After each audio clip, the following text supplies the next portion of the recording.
Welcome back, Timberwolves fans, to today's edition of Timberwolves Today here on FanArch. I'm your host, Mark Fiers, bringing you all of the Minnesota Timberwolves news, hot takes, deep dives, you name it. Thank you for joining. Thank you for subscribing. Thank you for hitting those comments.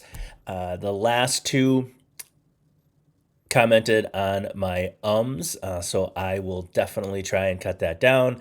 I've been doing this about a month, and it's great fun. Love it. Love bringing you my takes.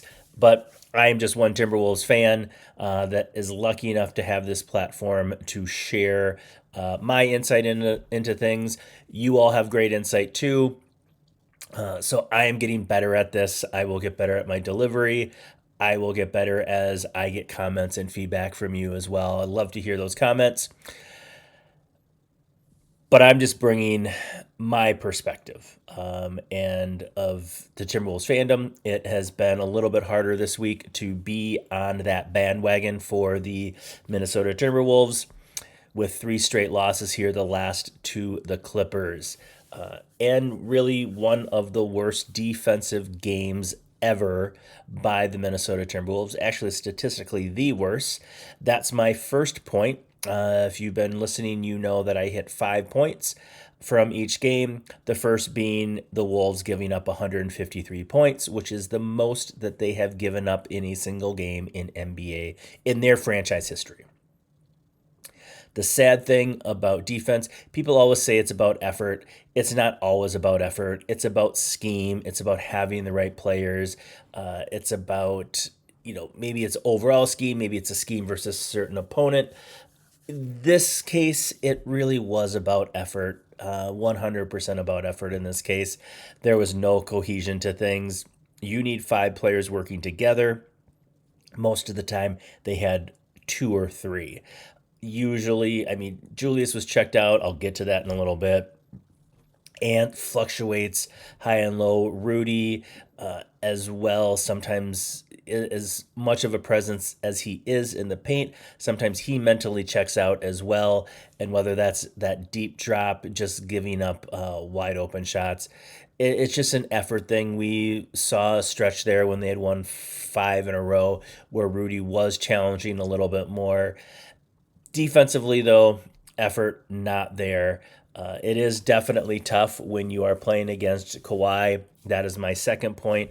Kawhi probably being really one of the most underrated players in the NBA. It's kind of weird to say, seeing that we all know what he's capable of, what he's done for the Toronto Raptors, the San Antonio Spurs, but he's underrated.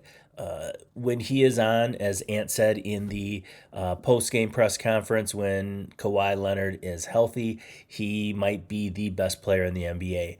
He is, when he's healthy, when he's on, I would argue more unstoppable than Shea. He can play defense, he can shoot, he rebound, he has it all. He has the entire package. He put up 45 points in 32 minutes. Highly efficient. I believe his true shooting percentage for the game was like 91%.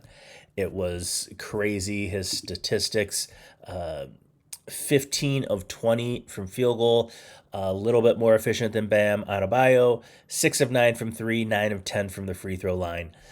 That killed us, I think. Unfortunately, when he started off so hot, he had 18 in that first quarter. I think unfortunately, the Wolves kind of shut down a little bit and just kind of said, not again. We're going to have to deal with this. We can't stop him. And so, yes, it's a very mature take. It's a very mature position to shut down like that. But I think that is part of what happened. Again, it was an incredibly efficient game for Kawhi. It was actually a pretty efficient game for the Timberwolves offensively. They shot 60% from the field, 44% from three-point line, and if you've been watching, that I keep track of the assists that lead to field goals. I think the high mark they were at was 72. Normally on a bad game, they're into the high 50s, low 60s. And so just the assists. They actually had 32 assists in this game and 46 field goals. And so that was actually really strong. 32 divided by 46, 69. Well, we're going to round up to say 70%. So not quite the highest that I've seen recently, but 70% of their field goals came on assists. So they were actually moving the ball around pretty good. Now, we do have to take into account that a lot of that happens as well when the game was out of hand and the defensive effort from the Clippers went down. Joel Ingles had 3 assists. TJ had 3 assists. Bones had 4. And so, but overall, I think the Timberwolves' offensive output was pretty decent. The problem was they had 21 turnovers. They're averaging 14.6 on the season. And so you're talking about 50% more turnovers. And that was probably the biggest difference in the game. Obviously, the defense, we talked about giving up 153 points, but when you're turning the ball over 21 times, the other team is getting more possessions. And when you're turning it over, they're getting more easy looks, easy possessions. So the defense killed them. The turnovers definitely do not help in that. The turnovers then definitely hurt the offense as well and ruined what was a relatively strong shooting game. The last point that I'm going to make, point number 5, Julius. I've moderately defended Julius here. The effort was an all-time low. You go back, watch the highlights, watch the tape. It's just I can't fathom how he is not coming off the bench right now. Talked yesterday about Chris Finch and the culture that he's creating. Right now, he is creating a culture of non-accountability. He's creating a culture that says, because we pay you more, we get to play you more. And that is just not something that this team needs right now. I would love it. I would absolutely love it if Chris Finch made a statement and had Julius come off the bench for a few games and see how he reacts to that. Because right now, I just can't see a scenario where he comes back next year.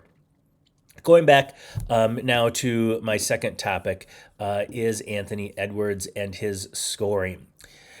Underdog recently, yesterday, just posted that the Minnesota Timberwolves are 26-13 when Anthony Edwards scores more than 30 points, and yet they are less than 30 points, and they're 14-13, just over 500 when he scores more than 30. So basically, they're a 500 team when he scores over 30, and they are a 700 team when he scores less than 30, which checks out because he is averaging under 30 points. Obviously, we understand that balanced scoring is the key. I've talked about this before. The more that players are involved, when we get to 6 players in double figures, we typically win, especially 6 players, 15 points or more. So balanced scoring is important. It's really important to any team. Now, why is Ant shooting more? Why does he have to? Well, we've seen slumps that players are in where they're just not shooting as well, and that definitely could be a piece of it. And so sometimes Ant does kind of have to put the team on his back with the scoring. The passing definitely will help. Most elite players that we've seen tend to try and get other players involved first and then go search for their points. With Ant, it seems different. Maybe that's just the way he is. Maybe it's immaturity. Maybe he'll grow out of this. But when he wants to lock in, he comes out and tries to get hot right away. And when he does that, his teammates stand around. They just watch him work.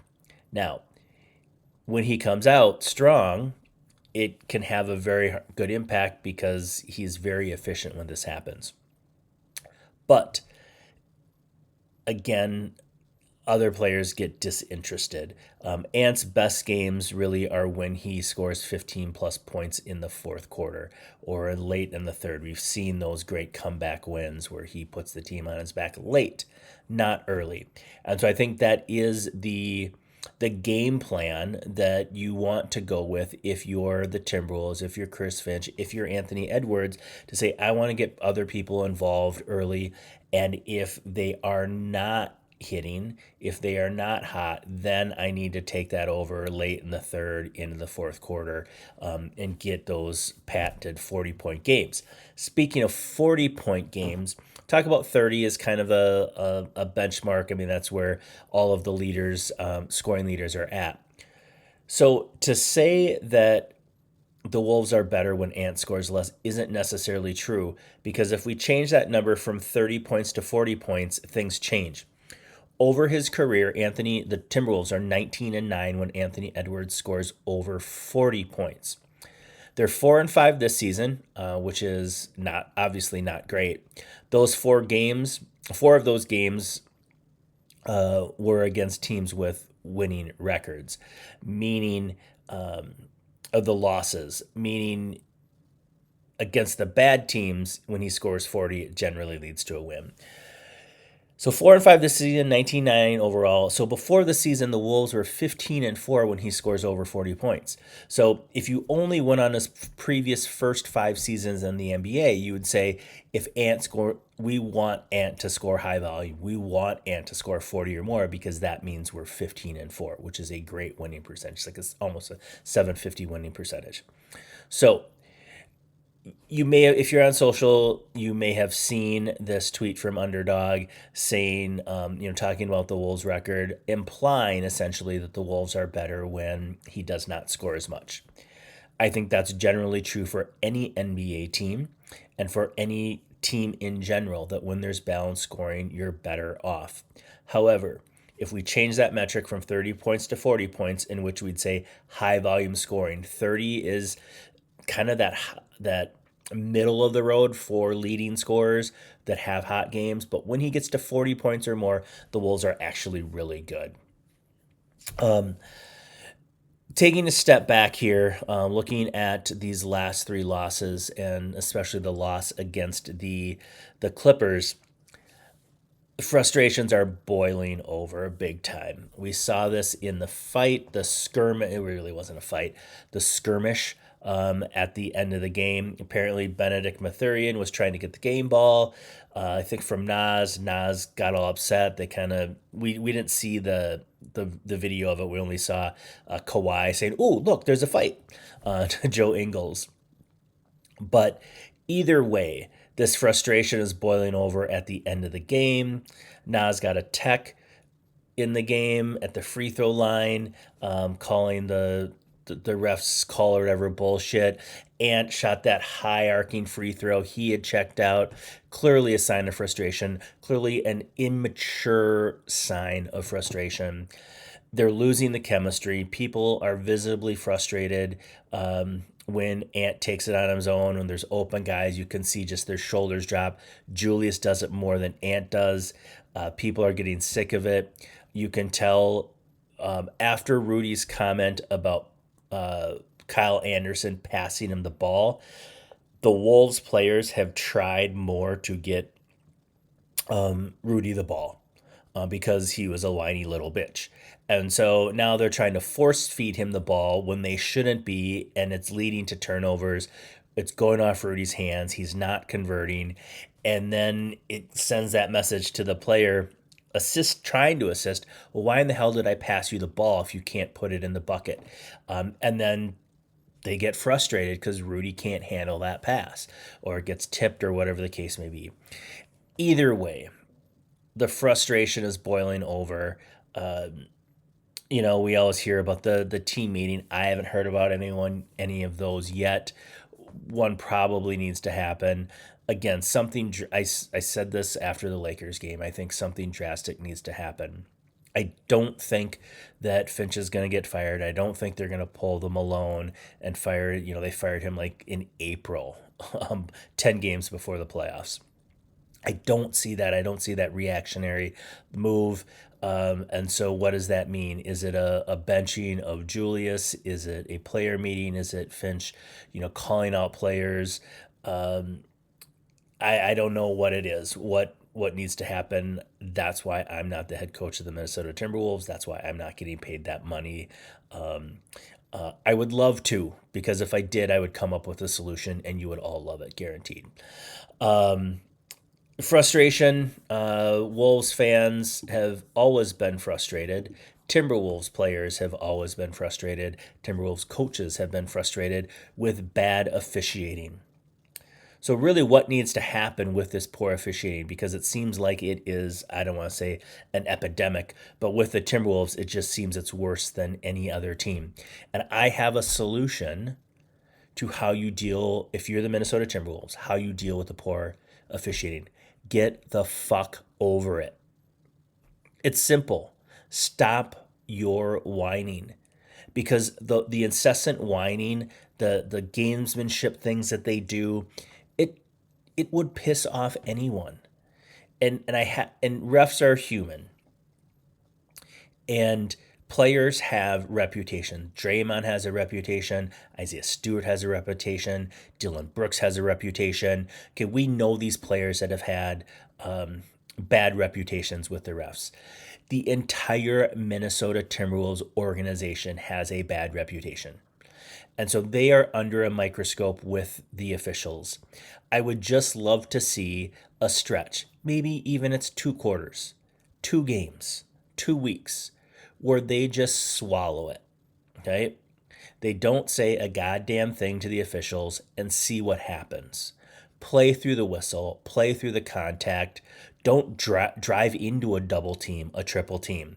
Okay, if you're Anthony Edwards and you drive into a triple team and you have 2 guys open ready to shoot threes and you feel you got fouled, maybe you should have passed it. It's, yes, it might be poor officiating, but if they are calling more calls, not giving the Wolves the whistle, then why is that? And I think the Wolves, Chris Finch needs to start looking at this and say, we just need to stop. We need to stop the complaining. We need to stop the Carl Anthony Townsing it to death, right? And just frickin' play, right? So that is what I would do with the officiating. That is my rant. I'm over for today. Hopefully things turn out better against the Golden State Warriors, who they play tomorrow. Hopefully they can gather a little bit momentum before they play Oklahoma City coming up, I believe on Sunday. Anyway, thank you for joining today. Hit subscribe, share, comment. You know the drill. We'll see you all again soon.